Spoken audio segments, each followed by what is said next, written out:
The race of faith. Sa Tagalog po, sigasig na manalo ang takbuhin ng pananampalataya. Naniniwala po ba kayo na kung malakas ang loob, inner, lalabas po yan sa labas? Di po ba? Kung malakas po yung loob, kaya patuloy po natin, ano yung loob na yun? Yung spiritual life mo na po natin. Naniniwala po tayo na kapag ibinalik mo, enhance mo yung pagpapalakas sa spiritual life po natin, walang dahilan para hindi po yan lalabas, hindi po yan makikita sa buhay po natin. Amen? So, paano nga ba, Pastora? Paano nga ba, mga kapatid? Tingnan po natin. Humawak lang tayo. Hawakan natin mabuti. Huwag tayong titingin. Huwag lang tayong mag-focus onto Jesus, the author and the finisher of our faith. Amen po ba? So, paano nga ba tayo? Paano nga ba mababalik yung kasigasigan? Hello? Yung kasigasigan, yung pag-aapoy natin upang mabalik natin yung init natin sa pananampalataya sa ating Panginoon. Handa na po ba kayo? O, number 1. Ito muna po yung teksto natin. Na-overwhelmed na. Sige po, basahin po na natin yung iniatang sa ating Panginoon. Kailangan magkaroon tayo ng kasigasigan. Nung katulad ng palaging sinasabi ko, nung 80% siya mo ibang kapatid, kailangan ito ang gagawin natin. Remember the witnesses.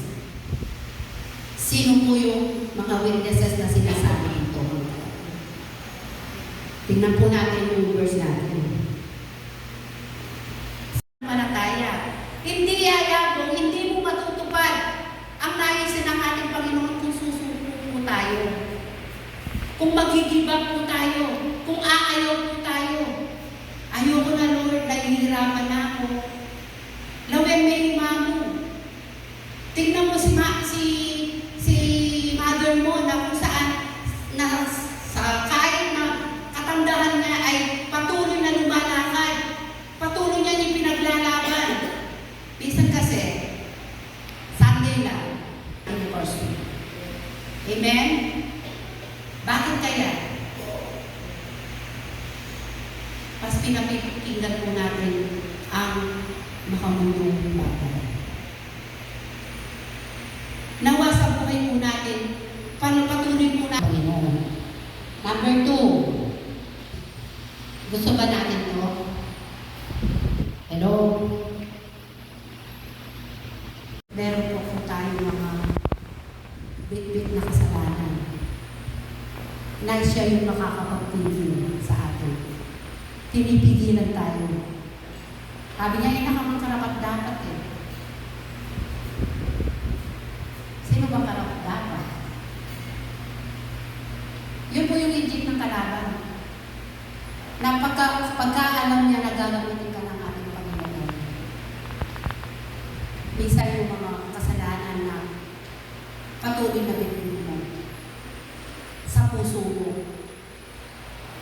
Kaya nga, inuutusan tayo ng ating Panginoon, guard our heart. Kasi po yan ang pinagmumulan. Guard our mind. Yan po lahat ng pinagmumulan ng mga kasalanan na meron natin. Amen. Patuloy po natin ng isuko sa ating Panginoon upang sa ganun, makapagpatuloy po tayo sa takbuhin na ninanais ng ating Panginoon. Number 2.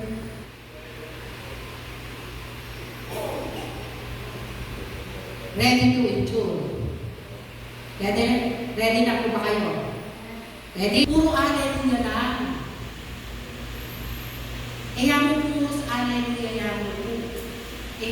Maging Kristiyano. Kailangan makakanda tayo po magtiis. Yung pagtsatsaga, pagsusumika. Sabi niya na yung ready to endure, yung tuloy lang.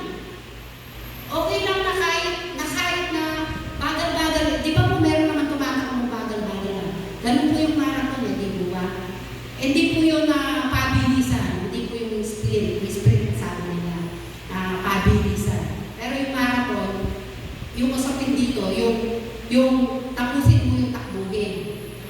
Hello, dahil long run po, long distance po yan. Kaya kung ibinigay mo, umpisa pa lang, ibinigay mo yung lakas mo, sa palagay mo makakarating ka kahit sa 1 call lang.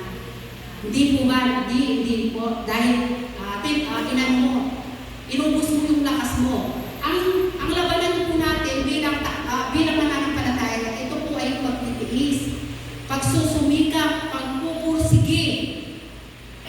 Nilalaki pang acknowledge. Sabi niya dito sa 2, ay sa verse 2. Fixing our eyes on Jesus. Ito po yung sinasabi. Fixing our eyes on Jesus, the final and perfecter of faith. For the ang alin, yung kagalakan, yung ipinangako sa atin ng ating Panginoon, mga kapatid. Na no matter what happened, ano man ang meron ka, ano man yung bit-bit mo sa kaurasang ito, iwaksin mo. Dahil nakatuon ka lang. Nakatuon ka lang sa goal mo, dun sa pangarap mo, dun sa layunin mo. Yabi ng layunin ko ini. Paano ko ito matatanggap? Paano ko ito ma-receive? Isa lang po yung solusyon. Focus unto Jesus, the author and the finisher.